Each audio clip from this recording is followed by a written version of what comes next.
Función de transferencia. Antes de hablar de qué es una función de transferencia, tengo una pregunta para ti. ¿Podrías decirme qué son las matemáticas? O por lo menos, ¿qué son para ti? Sí, aburridas de pronto, largas, difíciles, fáciles, pues todo depende de la perspectiva, ¿no? Pero, ¿qué son? Hemos venido haciendo operaciones matemáticas casi toda nuestra vida, pero a veces es difícil tener un significado claro sobre lo que son. Lo voy a describir en unas cuantas palabras. Las matemáticas son el lenguaje con el que nos es posible entender el universo. Cuando digo que son el lenguaje de las acciones, es porque gracias a ellas podemos entender cómo funcionan muchos fenómenos. Pensemos en un sistema, el que sea, ya sea una incubadora que tenga que controlar la temperatura o podría ser un cuadricóptero que tiene que controlar su altura. Esto por ponerlo de ejemplo. Este sistema va a estar descrito con una función f de t, que en ecuaciones diferenciales, o sea, su comportamiento. Y como va a estar dependiendo de su naturaleza, entonces está descrito por una función que varía respecto al tiempo. Pero si has visto ecuaciones diferenciales, vas a darte cuenta que una ecuación diferencial está compuesta por derivadas e integrales. Bueno, ¿qué sucede? Que hacer operaciones cuando tenemos derivadas e integrales de por medio se vuelve un poco complicado, no solo para ti, dicho en español, es difícil. Y aparece un matemático llamado Laplace, encontrando una solución viable.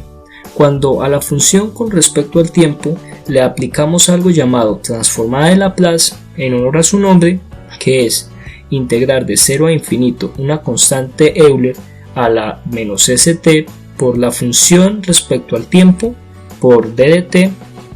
Sí, ya sé, suena terrible, pero vamos a tener una ecuación en donde su función ya no va a depender del tiempo, sino va a depender de esta variable llamada s.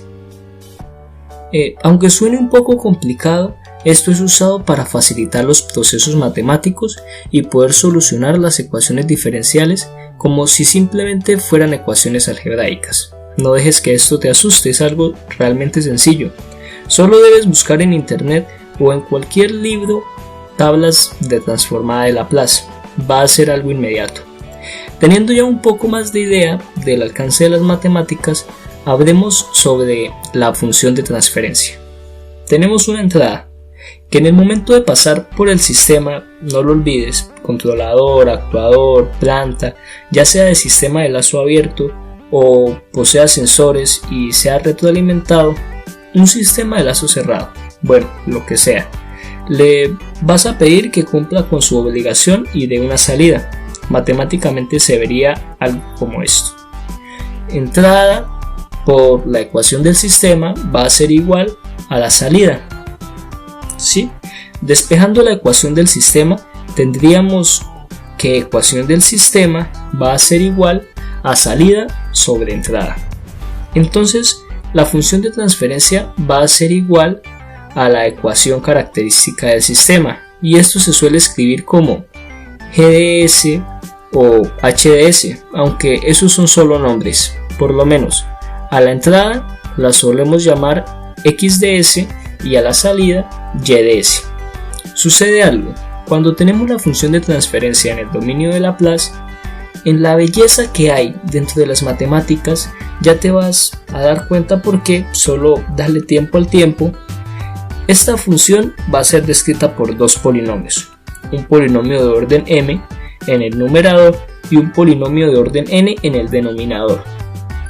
Si te preguntas qué es un polinomio, pues este simplemente es una expresión algebraica que constituye la suma o la resta ordenada de un número finito de términos o monomios. Pero, ¿qué es esto? Pues, visto en otras palabras, un ejemplo de polinomio de orden 4 de una función f de s sería un número cualquiera a por la variable s a la 4 más un número cualquiera b por la variable s a la 3 más un número cualquiera c por la variable s a la 2 más un número cualquiera d por la variable s más un número cualquiera e. Este es un polinomio de orden 4. El orden nos dice el mayor exponente en este polinomio. A, B, C, D y E pueden ser cualquier número. Entonces, tendríamos que mi función de transferencia en el plano S va a estar descrita por dos polinomios. Entonces tengamos esto claro. Mi sistema está representado matemáticamente en algo llamado ecuaciones diferenciales, que describen el comportamiento del sistema en función del tiempo, como habíamos dicho, derivando e integrando. Cuando le aplico la transformada de Laplace, se representarán ecuaciones algebraicas, en donde el proceso está en función de una variable S, en donde tenemos la ventaja de manipular las ecuaciones matemáticas en un proceso algebraico, que nos facilitará enormemente la vida en el cálculo de lo que queramos hacer en la teoría de control. Y pues, si quisiera saber cómo está trabajando mi sistema en función al tiempo, pues tendría que aplicar una transformada inversa de Laplace. Gracias Laplace por ayudarnos a controlar el mundo. Pues gracias a esta transformada inversa, yo sé cómo va a comportarse mi sistema en el tiempo, indirectamente sabiendo cómo se va a comportar en el dominio de las heces. Cuando digo que las matemáticas son la descripción del universo, es porque cualquier cosa que pasa en nuestro mundo tiene una aproximación. Para esto es importante poder dominar las ecuaciones diferenciales, o por lo menos entenderlas. Cuando Newton habló de las órbitas que hacían los planetas intentando predecir sus comportamientos, habían unas órbitas que no eran descritas en sus matemáticas, como por ejemplo la órbita de Mercurio. Y esto fue lo que hizo Einstein, corregir las matemáticas con la teoría de la relatividad para poder predecir su verdadero comportamiento. Y eso es lo que será nuestra función de transferencia, simplemente una relación entre la salida y la entrada.